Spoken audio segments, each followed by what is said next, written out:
आज चलतु तैयारी करवा बिना पियाज रसुणर यही कोबी तरकारी। मसला बहुत सारा देकी कोबी की तैयारी कले मध्य स्वादिष्ट लगी थाए और बिना पियाज रसुण तैयारी कले मध्य बहुत भल लगे। नमस्कार, मु ओडिया झियो लोपा चैनल रे आपण मानक बहुत बहुत स्वागत।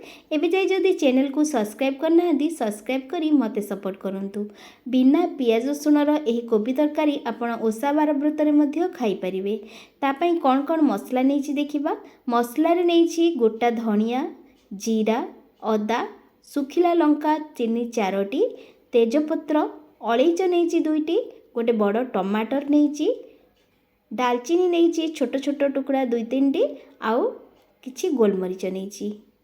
ए सब को बाटिकी एकदम स्मूथ पेस्ट करवा, भल भाव बाटिबा कारण धनिया अच्छी ए धनिया को टिके बेसी समय बाटिया को पड़ता है। स्मूथ पेस्ट करनबा। एबे चलतु कोबी को प्रथमे भाजिबा। तापाई बसई नौची गोटे कढ़ई को पूरा भल भाव गरम हवा को दबा। गरम कढ़ई रे अल्प टिके तेल दबा, रिफाइन तेल किंबा सोरष तेल आपण जहाँ भी खाती ताको व्यवहार करेंगे। कोबी को 2-3 थर भल भाव धोई नबा।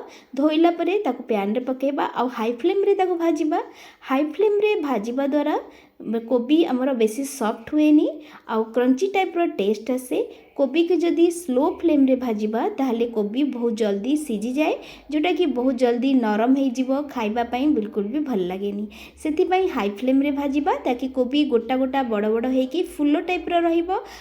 एही फूलकोबी तरकारी को आपण माने पूजा ओसा बार व्रत रे खाई परिबे कारण एथिरे पियाज रसुण पड़ुनी। यहाँ को रिफाइन तेल रे तैयारी करिकी खाई परिबे। यह बहुत स्वादिष्ट लगे। रुटी पराठा आपण चाहिले अरुआ भात संगरे एंजॉय करि परिबे आ खाली दिन मानकरे उषुना भात संगरे मध्ये एंजॉय करि परिबे। बहुत बढ़िया लगे। बिना पियाज रसुण रे बहुत स्वादिष्ट लगे। बहुत सुंदर बास्ना मध्ये आसी थाए। फूलकोबी मोर भाजी हो गला परे मु गोटे प्लेट को काढी नउची। एबे ए पैन रे जो तेल बड़ी जाइए से ही तेल रे आमे काटिकी रखिथिबा आलू को भाजिबा। आलू को मु आगुरु ही काटिकी रखिची आ भल भाव रे धोई नैची। धोईकी ताकू पानी रे पकेइकी रखिची नहले कला पड़ी जिवो। एबे ताकू ए पैन रे पकेइ नउची आउ एथिरे स्वाद अनुसार लूण आउ हळदी पकेइकी गोल्डन ब्राउन कलर हबा जाए भाजिबा। यही रेसिपी को आपण थरे ट्राए करी देखंतु। इजी रेसिपी, सिंपल रेसिपी, खूब कम समय रे तैयारी होता है। 15 ରୁ 20 मिनिट भितर आपण यही रेसिपी को तैयारी करि परिबे। हाई फ्लेम रे तैयारी हुए सेति पई बहुत शीघ्र तैयारी हो जाय थाए। ओसा बार व्रत रे अरुआ भात संगरे यही रेसिपी को पूरा पूरी एंजॉय करि परिबे। आ आपण मन को जदि वीडियोटी भल लागुची ताले चैनल तले लिखाइथिबा सब्सक्राइब बटन ने क्लिक करी मो चैनल को सब्सक्राइब करी मते सपोर्ट करंतु। आलू मोर ए जगह रे पूरा भाजी हे गला। भाजी हे गला परे एथिरे पकई नउची एबे बाटिकी रखिथिबा मसला रे मु देखैथिली कौन कौन नैथिली आ ताहाकू पूरा चिकन करके बाटी नैथिली। मसला को 2 मिनिट पई कवर कर नैथिली जा द्वारा बहुत सुंदर कलर आसी जाइए।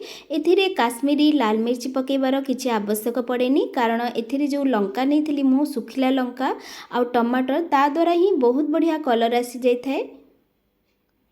मसला मोर भल भाव में कषि हो गला। एबे एथिरे मु भाजिकी रखिथिबा कोबी पकई नेली आ हाई फ्लेम रे 2-3 मिनिट पई आलू आ कोबी की आउ थरे कषि नउची भल भाव में।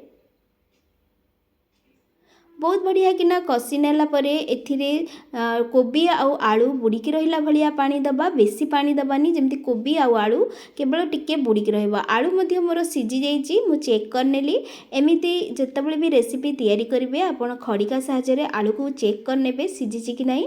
तापरे पानी दे नबा। पानी रे केवल 2-3 मिनिट पई फुटिया पई छाड़ीबा। बेसी समय फुटेइले हमर कोबी पूरा एपटे सॉफ्ट हो जिवो। जदि आमे आलू सीझिया पई रखिबा तो कोबी पूरा सॉफ्ट हो जिवो, भल लागिबो। कोबी आउ आलू दुईटी जाक एमती रहिले क्रंची टाइप रो टेस्ट रहिले भल लागिबो। बेसी सीझी गले भल लागिबोनी।